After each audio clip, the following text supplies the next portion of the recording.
Okay, here we are, 2 days before our preview for our November the 16th sale, which is this Sunday, starts at 12 p.m.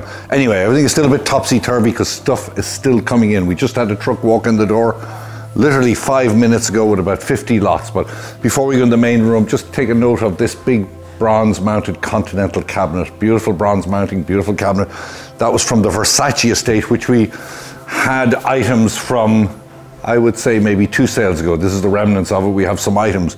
Over here we have a lot of musical equipment for our budding musicians, for budding parents who want to get Christmas presents for their budding musicians. Beautiful drum kit. You can mix it up there, you can make your own records. We're starting backwards this time so you get an idea of how topsy-turvy it is before the sale. Everyone's still working away. Nan's over there putting up paintings. All the appraisers will give you a more detailed description of the items later, but we've got wonderful antique furniture, American and Continental. We have a great selection of mid-century. We have chandeliers, we have paintings, we have mirrors. This cabinet here, 19th century Continental, beautiful bronze mounted columns here. The finish leaves a bit to be desired, but this was also from the Versace collection. Some of the last items. We have some great carpets in this sale. We got large ones, small ones. I'll let Bruce deal with those more. We have Regency furniture. We have lucite. We have jewelry. We have everything which Keane, Whitney, and Nelia will show you. But just getting an overall look at the mix. And as you saw from the back room, it's coming in every day. The stuff coming in. We're still lotting. Hopefully we'll have it all up and lotted today. Into the main room, Steve. We have 2 beautiful Continental commodes, 18th century, that came from a Lexington Avenue estate just a couple of weeks ago. Beautiful painting came out of the estate too. This is one of them. This is a serpentine front one here. Beautiful thick veneers on it. Nice original patina raised on very large bun feet. And on top of this, just get an idea of the size from we have this absolutely beautiful Doré bronze signed Barbadienne urn, now mounted as a lamp. It was originally an urn, but look at the size and the quality of that. Came from a Long Island estate. Over here, from a local New Rochelle estate, is this absolutely stunning carved oak Gothic style clock. You see the little fellas holding up the top of the clock here and the beautiful carving up here. This, I believe, has 5 or 6 tubes and it's by Elliott. So expect this to do quite well. It has a $4,000 to $6,000 estimate. And over here, just before I finish, Steve, I'm going to keep seeing as I'm on clocks. We have this absolutely beautiful and very rare French bronze enamel clock with automaton, with the bird that sings inside here. The bronze work is beautiful. Look at the bird, looks in such great shape. Look at the enameling on it. Still has the original key. Nice size. So this is something we also expect to do well in the sale. Anyway, I'm going to hand you over to Bruce and the other appraisers now, and I hope to see you on November the 16th at 12 p.m. or you can always view our website at clarkeny.com. Thank you. Thanks, Ron. I'll start my video walkthrough today with a pair of antique Chinese garden barrels, 19th century, in very good, excellent condition, out of a Manhattan estate, fresh to the market. And here we have quite a few items out of a Terrytown estate, which is where I live, actually. Here's a scroll painting, signed Maurice Ocean, beautiful quality, in its original wood box. From the same estate in Terrytown, a beautiful Japanese watercolor, signed, attributed to the artist. You can see all the details on our website. Very finely painted. And all these things are from Terrytown. A Japanese hand-hammered silver teapot with sort of a rattan or cane handle. And here, Steve, also from Terrytown, is a beautiful pair of sort of miniature samurai swords, apparently for a celebration, the boys' celebration in samurai culture. I'm sure the buyers and collectors of this know more than I do about it. And also Japanese, from the same estate, is a beautiful silver and lacquer jewelry box, marked sterling silver, excellent quality, and it comes with this little cloisonné, Japanese cloisonné silver wire box. And from the same estate, not Asian, is a French deco rabbit, signed Sous Frères and also artist signed. And here another Asian lot from another estate is a nice little Japanese lacquer box with the moon and an owl in really good condition. Comes with a Chinese cloisonné box in good condition. And off Asian for one moment is really the best 19th century gilt bronze tantalus that you're ever going to see. Cut glass, not signed, but Baccarat quality. I can't say that I've seen a better one. Came from the same estate as the musical bird clock that Ron showed you earlier. And from another estate is a lot of 3 pieces of Chinese porcelain, 2 sort of 20th century Republic eggshell vases, and then a good antique vase with a revolving vase inside. Unfortunately, it's been drilled in the bottom, but I still think there should be some action on that lot. And here, Steve, on a 19th century French baker's table, marble top baker's table, original marble I'd say, are just some assorted items that I thought were kind of special. 2 Neapolitan 18th, not early 19th century Creche figures. They have a pretty good provenance if you'd like to read it on our website, and they're in excellent condition. And also from the Versace estate that we sold 1 or 2 sales ago is another marble plaque, 19th century Rebecca at the Well, I would say.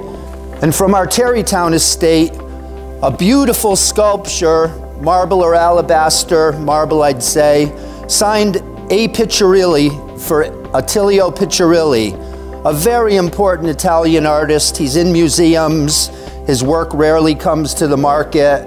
And this is called The Young Faun, and it's published in a book, and we give the details on our website. We unfortunately don't have the book, but a beautiful sculpture, and hopefully it'll gain the international attention it deserves. And from the same estate is the Annunciation, a bronze figure of an angel by Peter Cini, another well-known enlisted artist. We have a large selection of antique, semi-antique, and modern room-size scatter carpets, Persian carpets, including the one you're standing on, in very good condition. And I'm going to show you carpets as we go through the hall. This is a big Saruk, oversized Saruk. I've assembled a little group of Chinese, antique Chinese hardwood urn stands. Here's a real nice one here. Stylized food dogs or mythical beasts and paw feet. And here out of Terrytown is a hard to find little rectangular one with typical Chinese symbolism.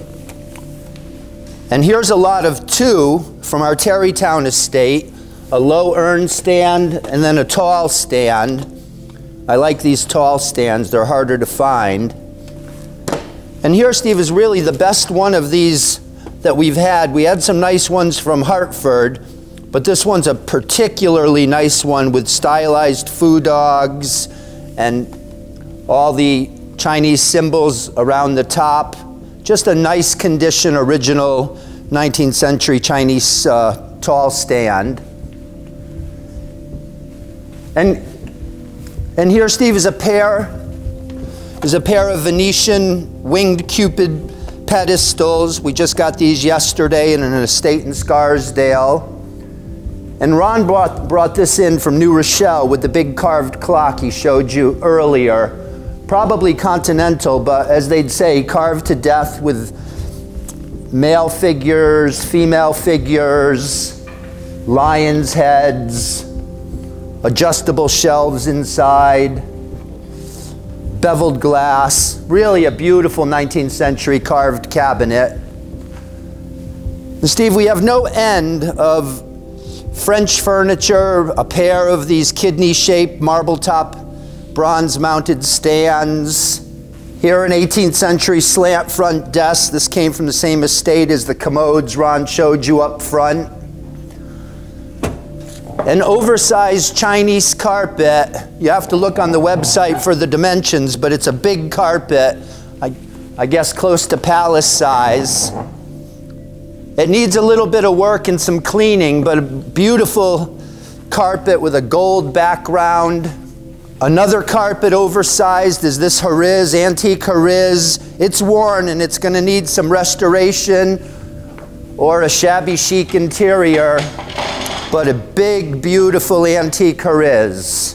Again, oversized. We have several harizes in this sale. Another hariz right here. Again, I mentioned that they're worn, but they're hard to come by, and restoration is easily available. Ron mentioned earlier that we just had a load come in this morning, including this beautiful, I guess, Regency, late 18th, early 19th century. I'm not quite sure if it's a cellarette. It's awfully large. It doesn't have its liner.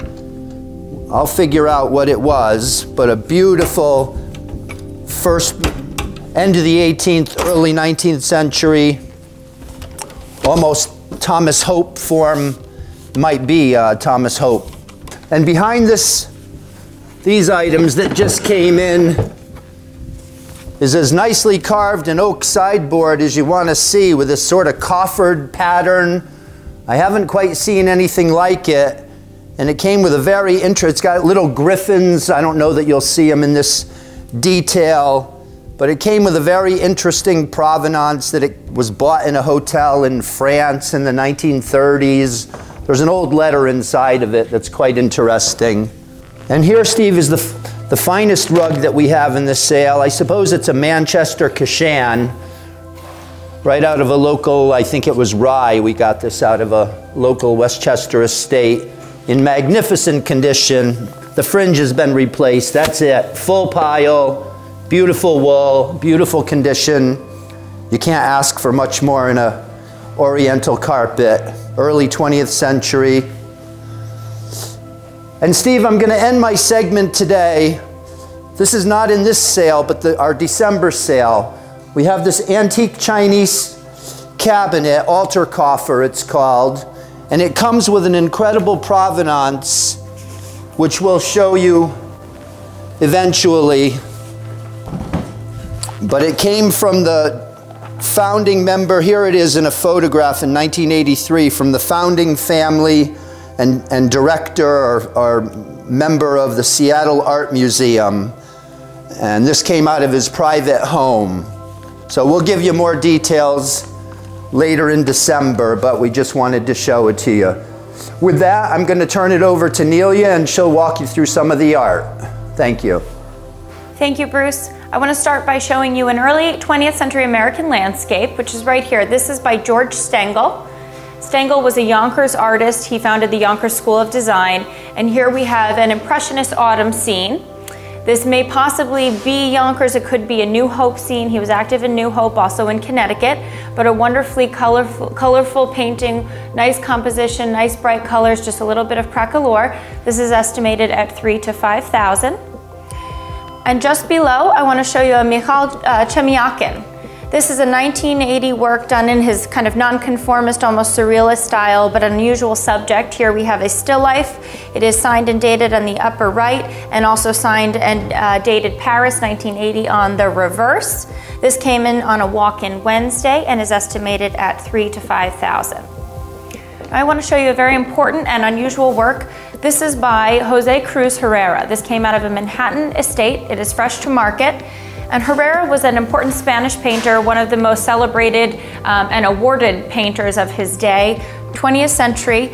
He studied in South America, he studied in Sevilla while in Spain. He also traveled to Morocco and eventually settled in Casablanca. So here we have a Moroccan woman depicted in traditional dress with beads around her neck, and she even has a Star of David around her neck as well, which is quite interesting. This possibly done in the 1930s or so. This is estimated at $5,000 to $7,000. Now I'll show you a more iconic piece of art. This is an Andy Warhol print. This is actually a Castelli Gallery's invitation from 1981. We have Warhol's marker signature there on the left side. And on the reverse, we see it's a print retrospective from 1963 to 1981, issued by Castelli Graphics. Nice piece. This comes to us from a Florida home and is estimated at $5,000 to $7,000. I'll show you another iconic grouping of art here. These are by Louise Nevelson, who's of course known for her wood assemblages. This one here is a box assemblage, and she called these cryptics. So we see here it's actually a closed box with metal hinges. It does close and tighten here, but quite intricate construction in the center. It's accompanied by another smaller assemblage here, also painted in black. And unfortunately these pieces are not signed, but they were given directly to the artist or the estate that we got them from. Noel de Gaetano was the artist. He worked for Nevelson in the 1970s, and here we have a signed and dedicated pamphlet. This is to Noel from Louise, 5/2/1974. These are all being sold as one lot with a $3,000 to $5,000 estimate. I'll show you another work on this wall. This is by David Berliak. This is from 1954, and this is an Italian painting from Capri, and we have a young girl holding fruit seated on the coast. A nice light and bright painting for Berliak. I actually really like the airy and kind of delicate quality and features in this girl's face. This comes out of a historic New Rochelle home and is estimated at $6,000 to $9,000. From the same Tuckahoe estate of Noel de Gaetano that the Louise Nevelson pieces come from, we also have two works by Fred Mitchell. And these two pieces are early 1940s, almost Cubist pieces. Mitchell, known for abstract expressionism in the 1940s, did experiment with Cubism early on. The first one on top is Study for Sawmill, and actually he was awarded a scholarship from Coca-Cola for the actual work Sawmill. So this here is an early study, and down below we have a Pittsburgh building forms. These were actually given to Noel de Gaetano from the artist directly. Each one is estimated at $1,000 to $1,500. Just behind me is a nice large canvas depicting a courtroom scene. This is by the German artist Adolf Schlabitz, and this is an unusual subject for the artist, but a nice intricate scene done probably in the late 19th century, a little bit of work, but in overall good original condition. This is only estimated at $800 to $1,200, so a lot of painting for not a lot of money. And just down below, I want to show you one of the other most important pieces we have in the sale. This is by Fernando Armasolo. And Armasolo was one of the most important Filipino artists in history. So this here, we have a Manila scene. This is dated 1934 in the lower left-hand corner. Armasolo was fortunate enough to travel to Madrid and study in Spain for a good portion of his life, so he picked up on Western Impressionism, which you can very much see here in the light brush strokes with some areas of heavier impasto done in a very quick manner. But he's known for these idyllic landscapes depicting life in the Philippines. This is an early work and a very significant work, came out of a local Long Island, New York estate. Fresh to market, needs a bit of cleaning, but is estimated at an important $6,000 to $9,000. Before we head into the next room, I want to quickly show you a work that's coming up in our next sale in December. Here we have an early 1975 Calder gouache, Sun and Moon. This was purchased at Knoedler Gallery in 1978. We have a certificate from the director at the time, Lawrence Rubin. This is out of a local home, estimated likely in the $40,000 to $60,000 range. To my right is a rare Picasso pochoir. It's signed down here in the lower right-hand corner, Picasso, and numbered just on the left, number 12 of 100. It's a rare print. This is estimated at a very modest $2,000 to $3,000. We have taken it out of the frame. Unfortunately, it is laid down on a cardboard, hence the low estimate. But typically, these bring anywhere from $8,000 to $12,000 in good condition. Another unique graphic work is this etching up top by Edward Weeralt. Weeralt is an Estonian artist, and this was done in the 1927, so here we have nudes wading in the water. It is signed in the plate and in pencil just below. This is out of Manhattan Estate, and it's a very unique work. Very few of these have come to market. This is estimated at $800 to $1,200, but I think it's quite interesting. And another piece from the same estate is this oil on canvas by George Lukes. I'm sorry, this is actually an oil on canvas board or illustration board. And here we have two fishermen depicted on the coast. And Luke's part of the eight, an illustrator and American artist, also part of the Ashcan School. So this is a very interesting piece by an important artist. We also have a large number of works that I did not talk about today that I hope you will view on our website, and we hope to see you this Sunday. Here is Keene with the Mid-Century. Thanks. Okay, thank you, Nelia. We have an amazing selection of Mid-Century once again for November 16th, and I'll start right here with a pair of very important and commissioned pieces that are attributed to Pablo Tynell. Beautiful dome, polished dome brass with the pierced inlaid holes there. We have the floral bobeches. Amazing, amazing vintage age to these pieces. You can see under here, very characteristic of what Tynell did. This is a $2,000 to $3,000 estimate. They were commissioned purportedly for the Supper Club in Minneapolis. Just a great pair of vintage pieces by Tynell, and as you know, he's a very important maker, finish maker, and these should do very, very well. You should definitely check these out online. I suggest you come see them in person because the pictures do not do them justice. We'll move along to another important piece that actually I just picked up last night. This is a recognizable Harry Bertoia spray sculpture. This is an experimental one. This is one of only several that were made in a very smaller size. Beautiful Bertoia signature on the bottom, great condition. $2,000 to $3,000 estimate on this, and it should do very well as well. All right, moving into the main room. We have lots and lots of stuff to show you. Edward Fields carpets, nice vintage sofas, coffee tables. From a White Plains estate.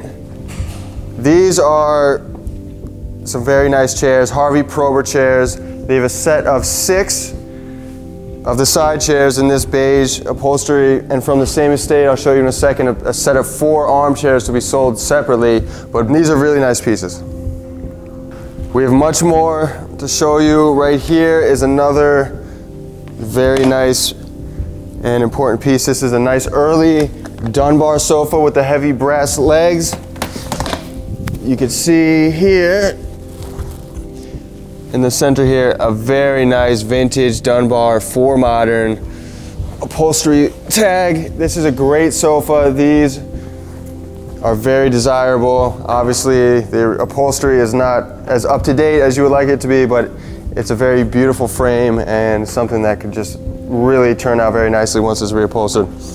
In the middle here, another important piece, and I know I keep saying that, but these are all very nice pieces and important to the sale and important to mid-century design. This is Vladimir Kagan, a beautiful, beautiful curved front sideboard with detachable, yes, this does come off, detachable hutch or cabinet.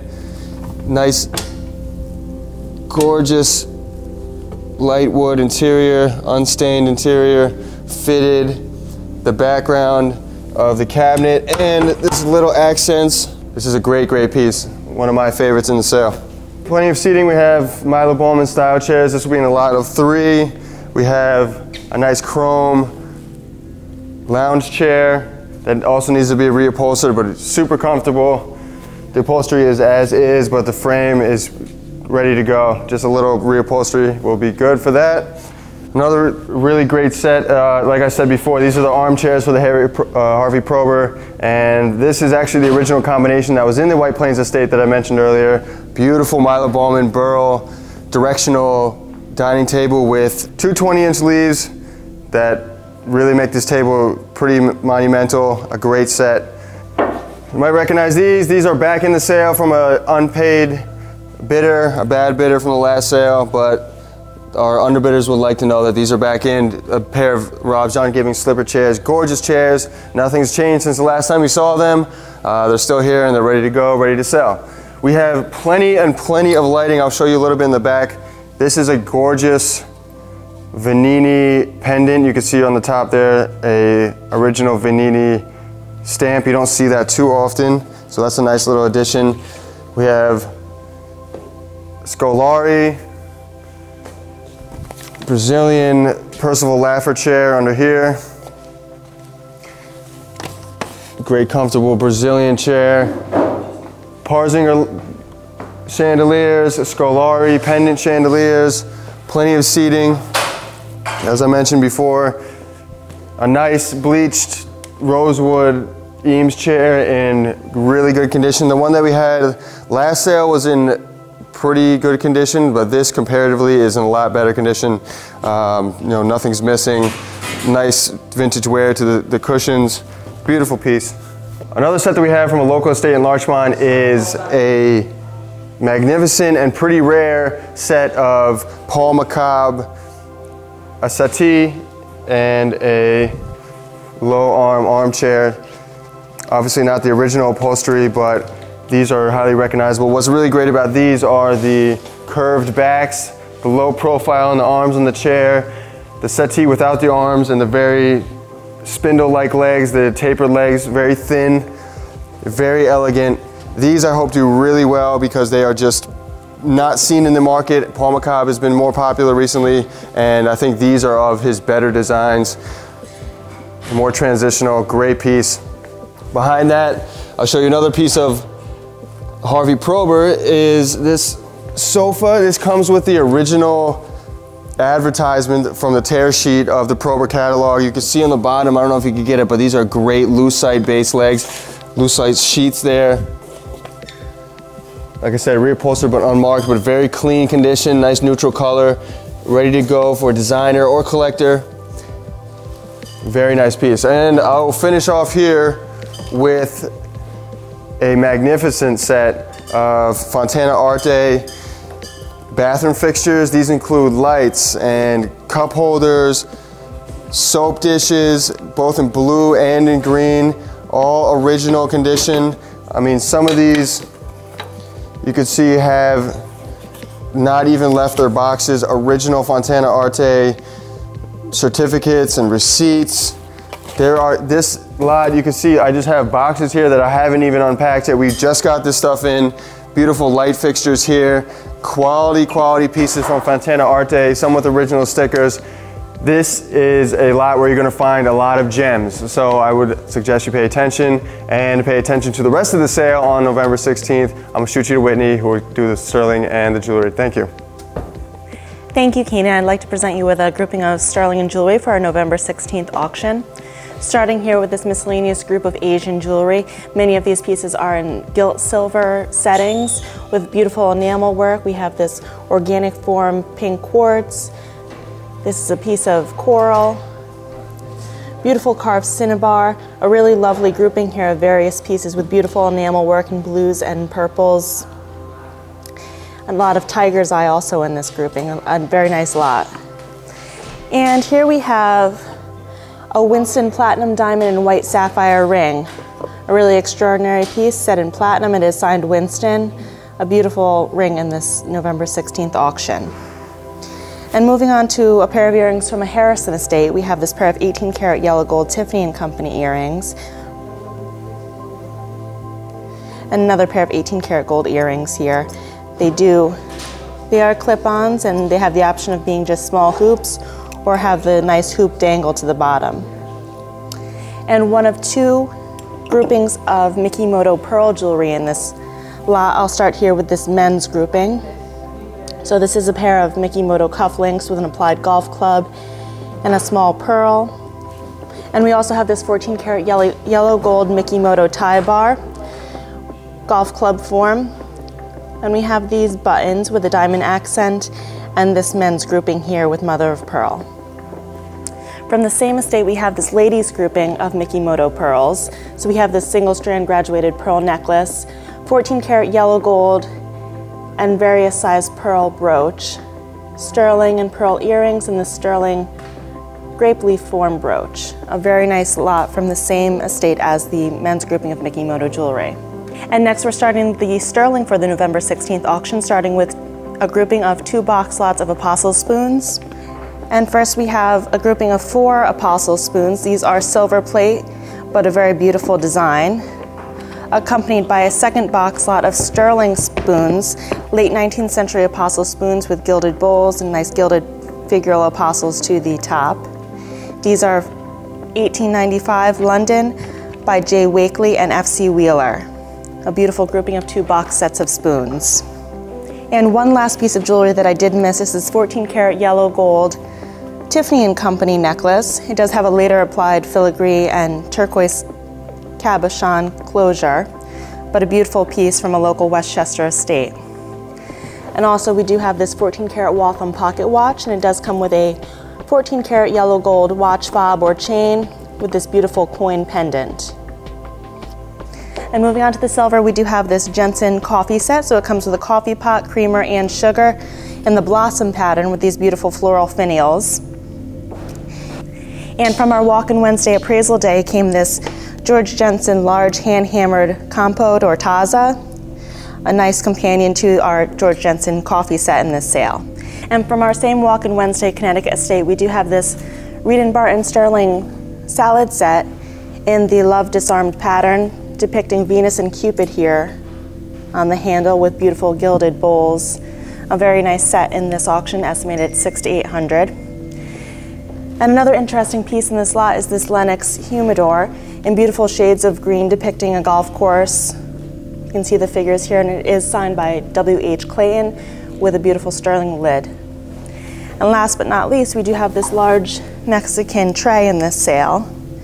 It is estimated at $800 to $1,000 for this auction, and that wraps it up for the sterling jewelry for this auction. And we hope to see you on November 16th. Thank you.